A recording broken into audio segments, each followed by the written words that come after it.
하나님의 주권을 인정하는 삶, 하나님의 주권을 인정하는 삶. 하나님의 주권, 그건 이제 하나님의 의지죠. 쉬운 말로. 오늘 이 본문 19장의 초점은 하나님의 의지와 사울의 의지의 대결입니다. 하나님의 의지와 사울의 의지의 대결이다. 여러분, 하나님도 의지를 가지고 계시고요.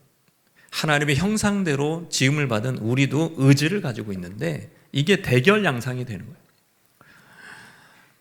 여호와의 냉엄한 의지와 병적이고 타락한 이 사울의 의지와의 대결인 거죠.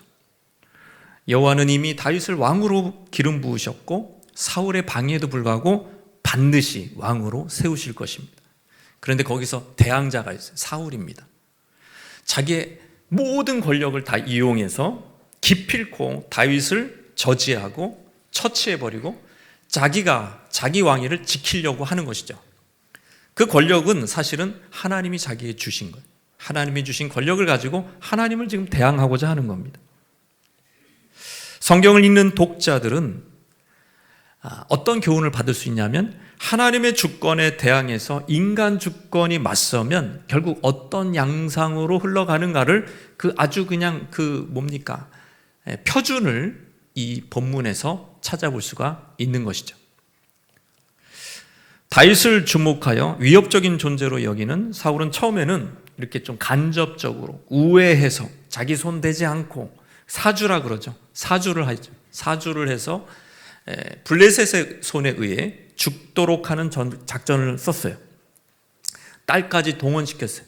미끼를 딸을 걸었어요. 그래서 딸과 결혼시켜 줄게. 블레셋 양피 100개를 가져와.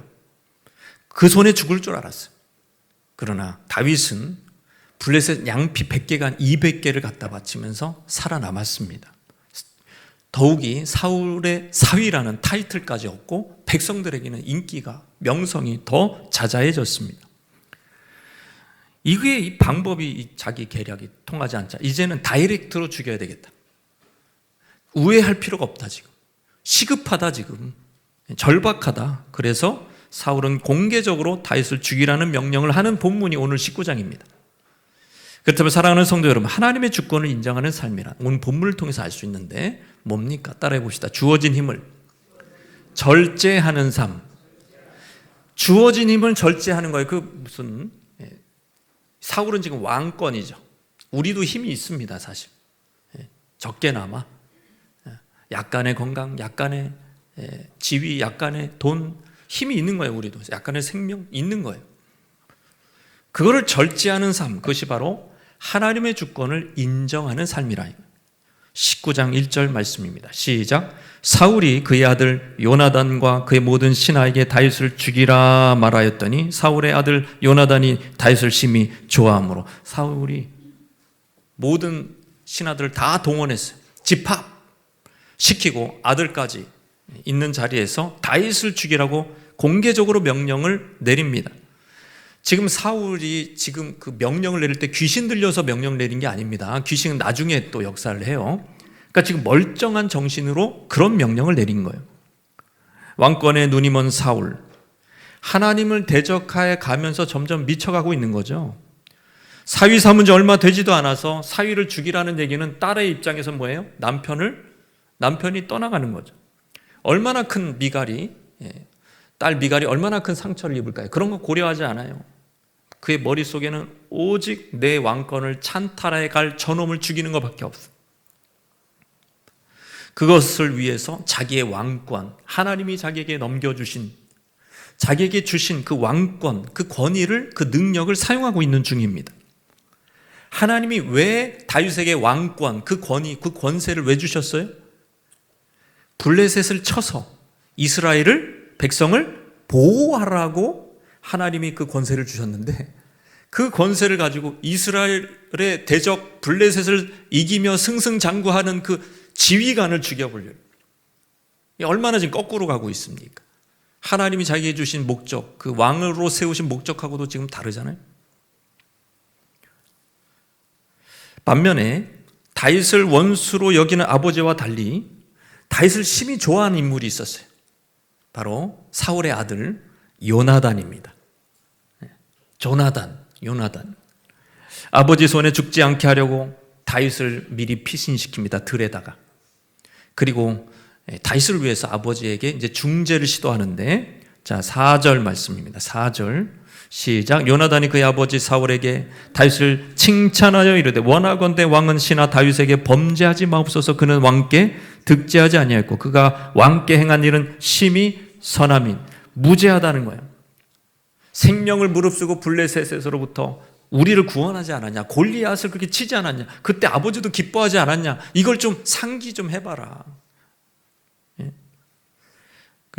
제일 중요한 질문을 던져요. 왜 아버지는 까닭 없이 다윗을 죽여서 무죄한 피를 흘리는 살인죄를 하나님 앞에 지려고 합니까?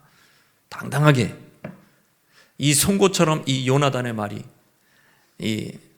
이미 정신이 나간, 반쯤 나간 사울에게 꽂혔어요. 사울의 마음이 움직였습니다, 여러분. 그래서 어떻게 했냐면 사울이 다윗을 안 죽이겠다고 맹세합니다.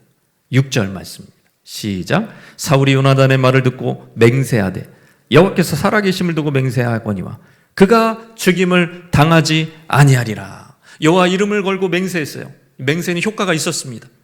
그래서 한동안 진짜 다윗을 안 죽입니다.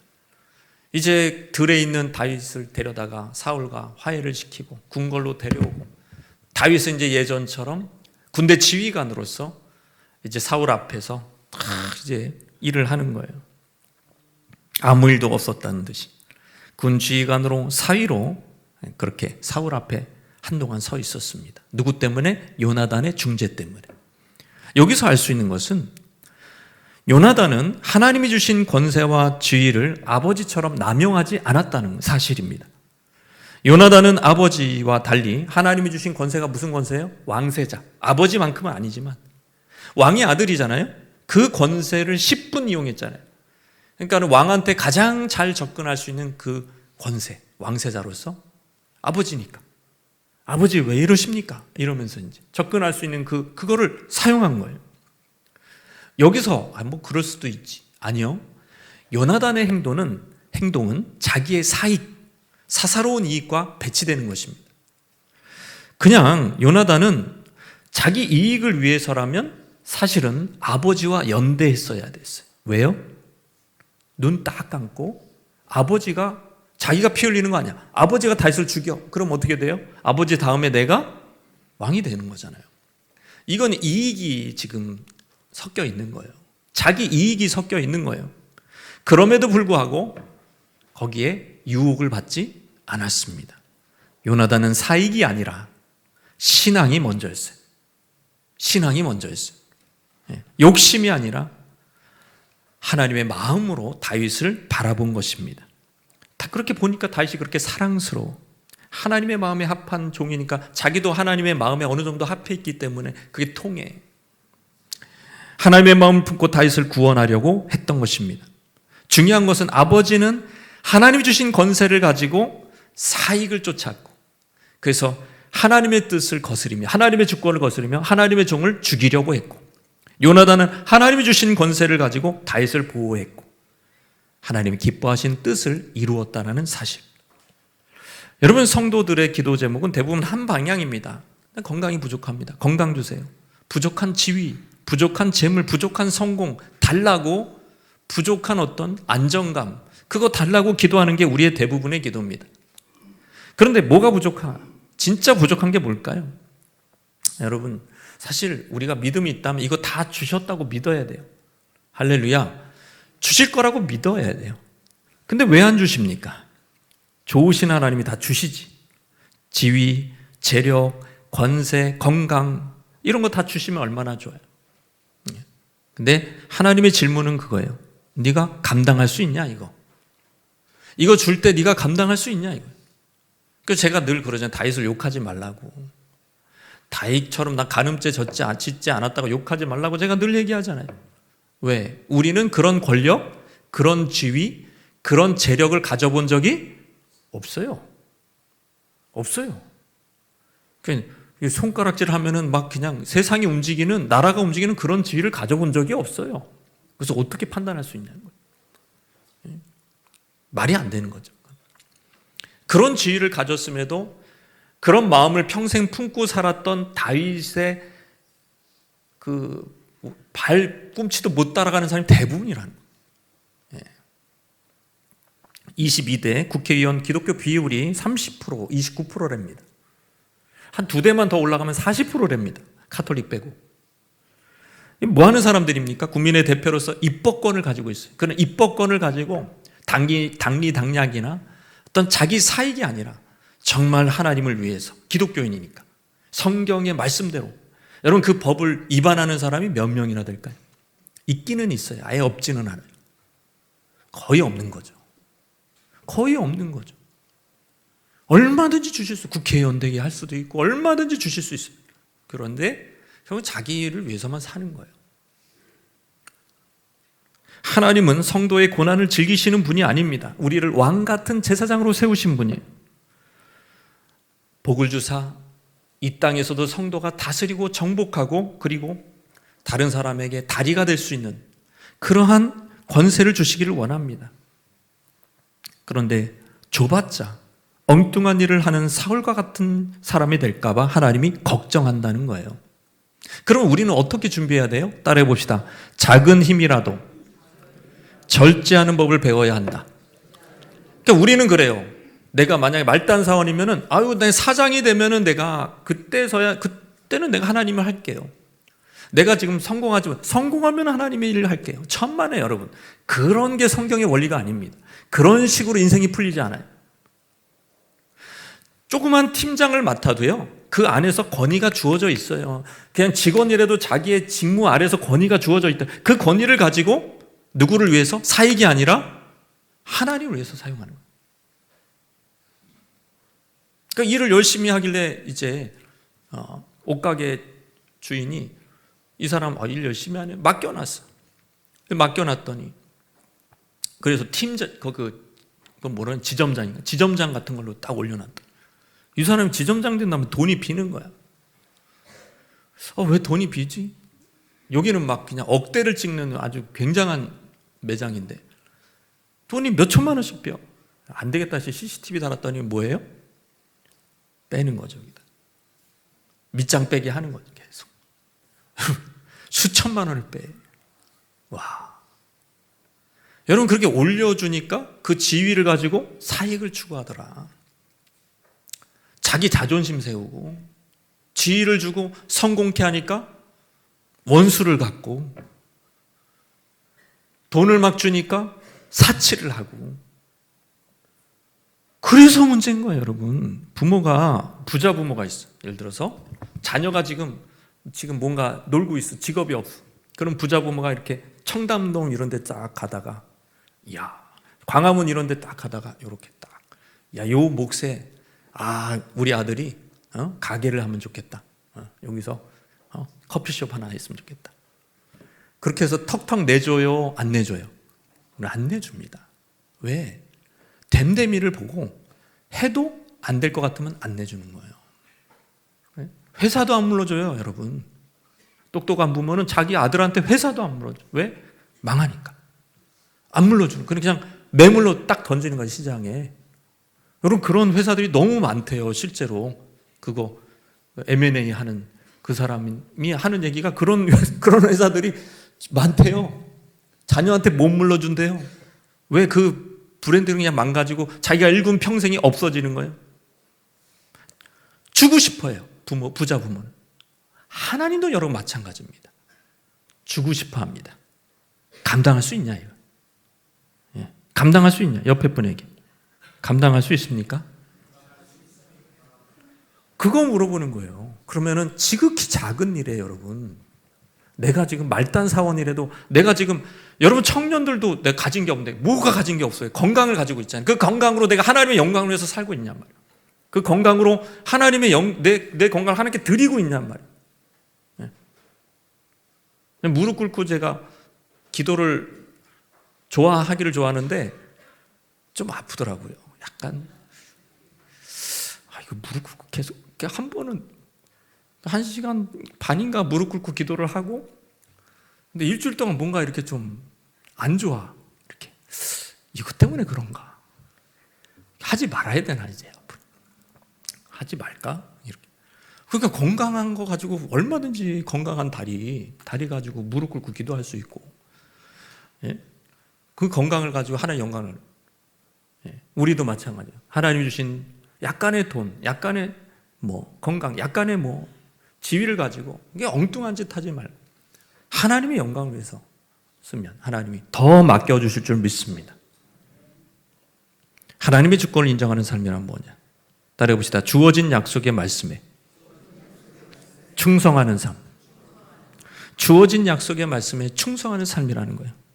사울의 맹세가 얼마나 헛된 맹세였는지 깨닫는 것은 오래 시간이 필요하지 않습니다. 8절 말씀입니다. 시작. 전쟁이 다시 있으므로 다윗이 나가서 블레셋 사람들과 싸워 그들을 크게 쳐 죽이매 그들이 그 앞에서 도망하니라. 그러니까 BC 11세기 블레셋과 이스라엘은 아주 치열했어요.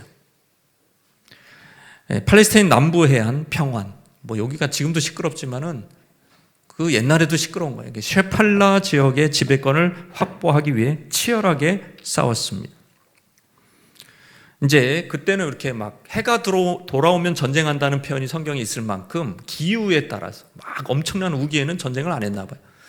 그러니까 이제 막 전쟁하기 좋은 때가 오니까 이제 다시 블레셋과 붙었습니다. 그때 다윗이 또 지휘관으로 나갔습니다. 최정예 부대를 이끌고 또 승리를 했어요. 여러분, 다윗이 블레셋을 이길수록 심기가 사울은 불편해지고 오히려 이 이스라엘의 원수인 블레셋에게 다윗이 패배를 당하면 사울은 기쁜 거예요. 여러분, 이게 얼마나 큰 아이러니입니까? 이게 자기를 위해서 사는 삶은 이렇게 딜레마에 걸릴 수밖에 없어요. 하나님의 뜻은 블레셋을 치는 건데, 그래서 제일 최정예 부대를 이끌고 있는 다윗이 칠수록 사울은 불편해져. 그래서 사울은 심지어 이제 개선 장군으로 돌아오니까 옛날 사울은 천천, 다윗은 만만, 그게 또 생각나. 내관을 건드려 버렸어요. 다윗이 승리하고 이제 사울의 궁으로 돌아와서 예전처럼 또 수금을 탑니다. 수금을 9절 10절 말씀입니다. 시작. 사울이 손에 단창을 가지고 그의 집에 앉았을 때 여호와께서 부리시는 악령이 사울에게 접하였으므로 다윗이 손으로 수금을 탈 때에 사울이 단창으로 다윗을 벽에 박으려 하였으나 그는 사울의 앞을 피하고 사울의 창은 벽에 박힌지라 다윗이 그 밤에 도피하매.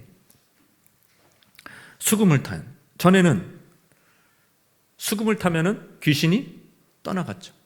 근데 지금은 수금을 타도 안 떠나가요. 그건 무슨 얘기예요? 귀신 들림도 정도가 있는 거예요. 귀신 들림도 수준이 있는 거예요.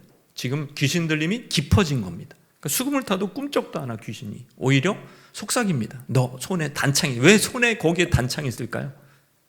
이스라엘 여러 곳 중에 가장 안전한 곳이 지금 사울의 왕궁이잖아요. 그 왕궁에서 그 신하들하고 둘러싸여 있는데 호위 무사에게 둘러싸인 사울의 손에는 단창이. 그만큼 불안해, 이 사람. 불안해. 그걸 보여주는 거예요. 속삭입니다. 악한 영이. 그냥 이때야 사울 단창으로 숨통을 끊어. 너 창 던지기 잘하잖아. 여러분, 귀신으로 충만하면 귀신의 음성이 들려요. 그래서 그냥 확 던진 거예요. 다윗에게 단창을 확 던졌는데, 여러분, 다윗이 하나님께 받은 축복이 있어요. 고양이처럼 동체 시력이 좋아. 동체 시력이 좋아가지고 이게 창이 날아오는 게 느리게 슬로우로 보여요. 우리 같으면 맞아가지고 하고 죽는데 다윗은 이게 슬로우로 보여요. 그래서 싹 피해요. 샥 박히고 막 또 던지면 싹 피하고, 그리고 이제 도망갑니다. 여러분, 도망가요.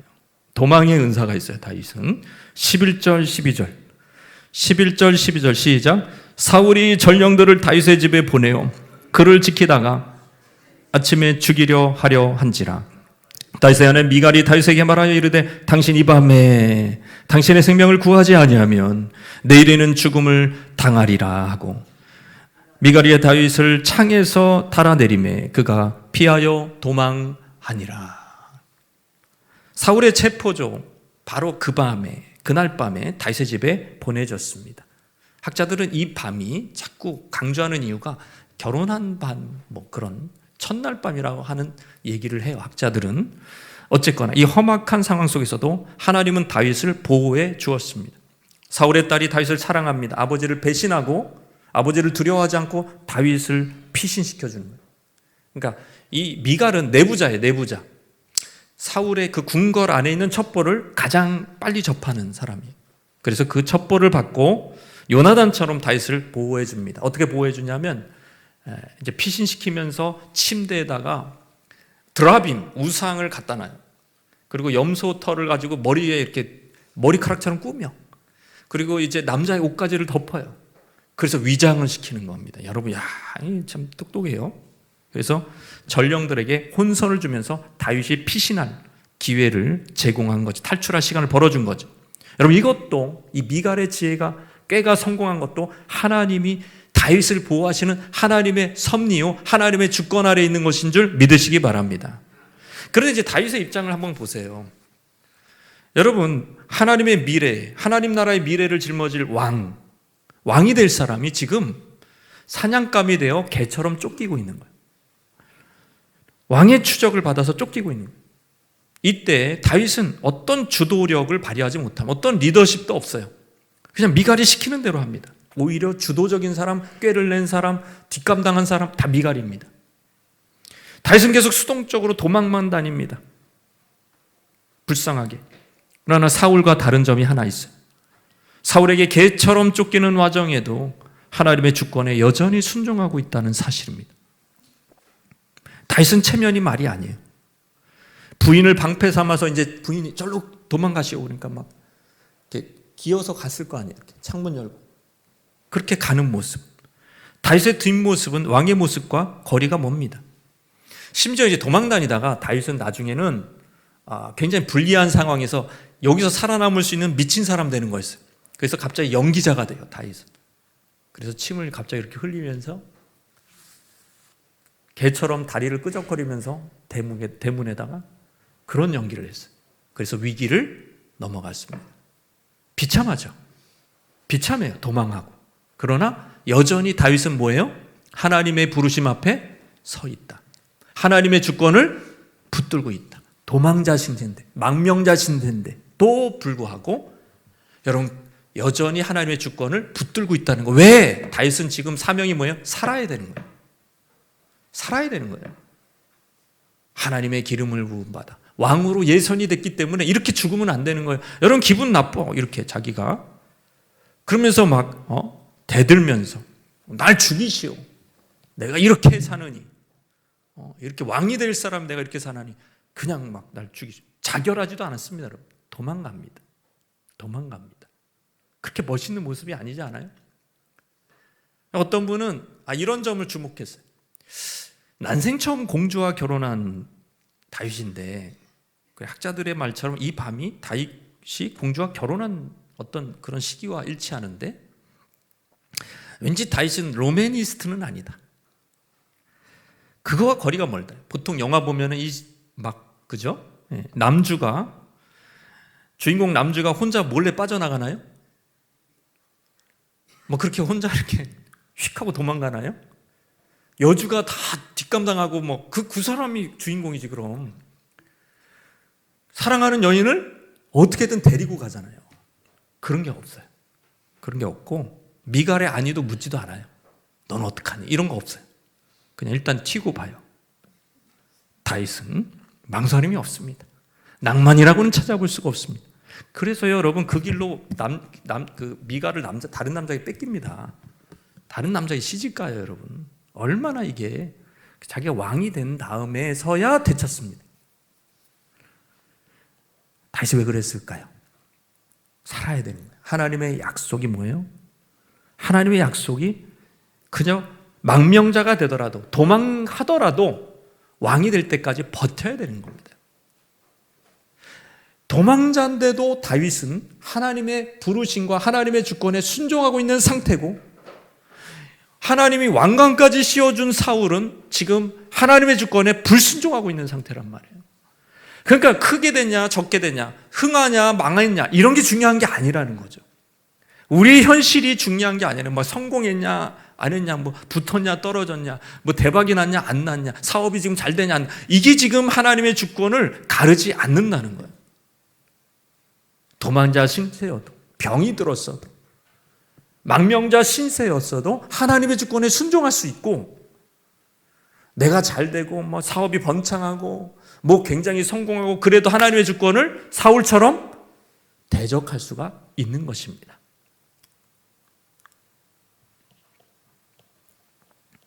내가 지금 하나님의 주권 위에 서 있습니까? 그거는 다른 말로 하면 하나님의 약속을 붙들고 있냐는 거예요. 다윗에게 이미 이제는 기억도 가물가물해. 벌써 굉장히 어린 소년 때 내가 14살 때 받은 거야. 지금 몇 년이 지났어요. 아무것도 안 이루어지고 지금 더 망해. 우리 집은 더 큰일 났어. 내가 지금 왕의 지금 대적이 돼서 우리 집 망했단 말이에요. 예? 이세의 가문도 망했어요, 여러분. 이게 지금 뭐냐? 그런데도 나에게 기름을 부으시고 나를 왕으로 예선하신 그 하나님, 그걸 잊지 않는 거예요. 여러분에게 주신 약속이 뭐냐 이거예요. 여러분 그것만 붙들고 있으면 물 가운데 지날지라도 불 가운데 지날지라도 여러분 살아남을 줄 믿습니다. 여러분 내가 지금 왕이 되느냐, 내가 지금 성공하느냐, 내가 대기업에 취직하느냐 이런 게 중요한 게 아니라니까요.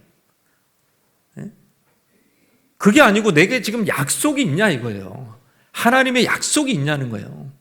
하나님이 내게 말씀하신 그 약속이 있냔 말이에요. 내가 그 약속을 붙들고 지금 버티고 있냔 말이에요. 비가 오나 눈이 오나 바람이 부나 거기서 내가 한치의 오차도 없이 거기에 충성하고 있냔 말이에요. 그게 중요한 거예요. 그게. 그래서 사람들이 볼 때 너 망했어. 사람들이 보기엔 너는 가난해. 사람들이 보기에는 너는 부족해. 사람이 보기에는 너는 인정하지 않아. 그건 안 중요하단 말이에요.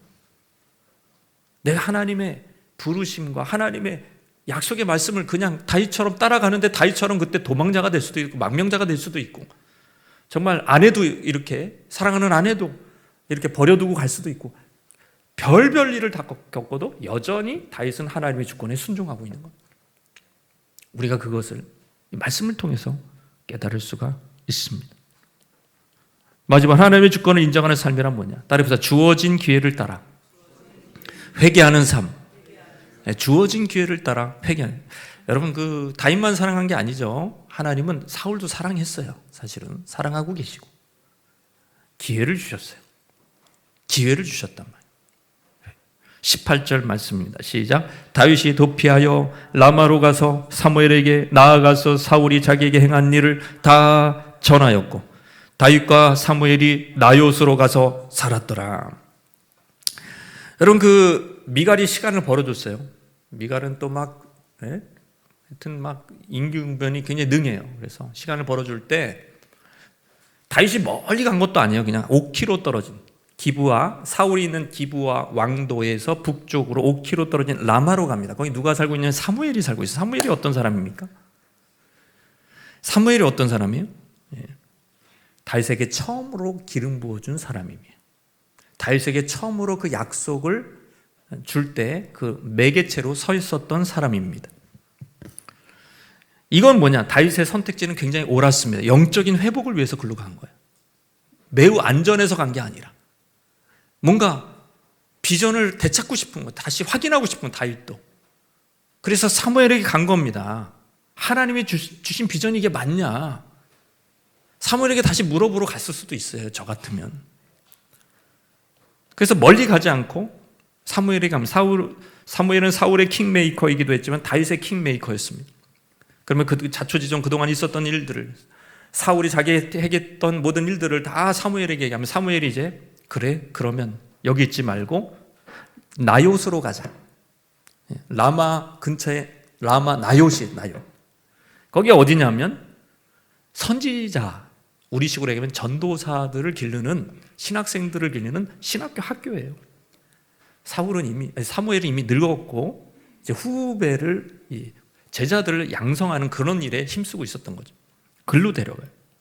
그런데 사울은요, 여러분 불안하니까 이 정보력이 대단해요. 막강한 정보력을 가지고 있었습니다.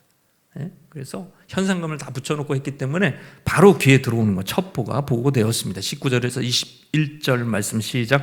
어떤 사람이 사울에게 전하여 이르되 다윗이 라마 나요세 있더이다 하매 사울이 다윗을 잡으러 전령들을 보냈더니 그들이 선지자 무리가 예언하는 것과 사무엘이 그들의 수령으로 선 것을 볼 때에 하나님의 영이 사울의 전령들에게 임하매 그들도 예언을 한지라. 어떤 사람이 그것을 사울에게 알림에 사울이 다른 전령들을 보냈더니 그들도 예언을 했으므로 사울이 세 번째 다시 전령들을 보냈더니 그들도 예언을 한지라. 그 전령들을 보냈더니 다윗을 잡으러 갔죠. 그러니까 선지자 무리가 예언하는, 사무엘이 운영하는 선지자 학교로 간 겁니다.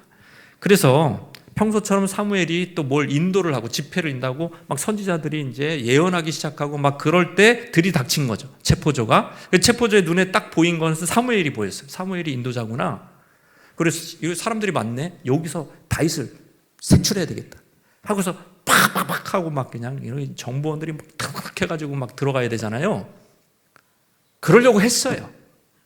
그러려고 했는데 갑자기 하늘에서 뭐가 떨어져요? 하나님의 영이 떨어져요.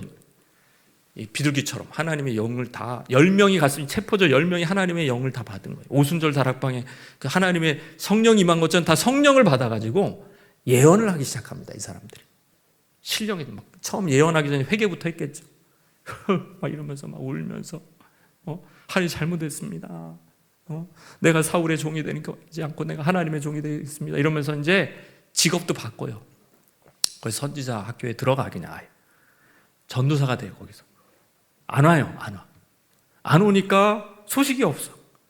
그래서 보니까는 이제 그렇게 거기서 막 계속 예언하고 있대. 예?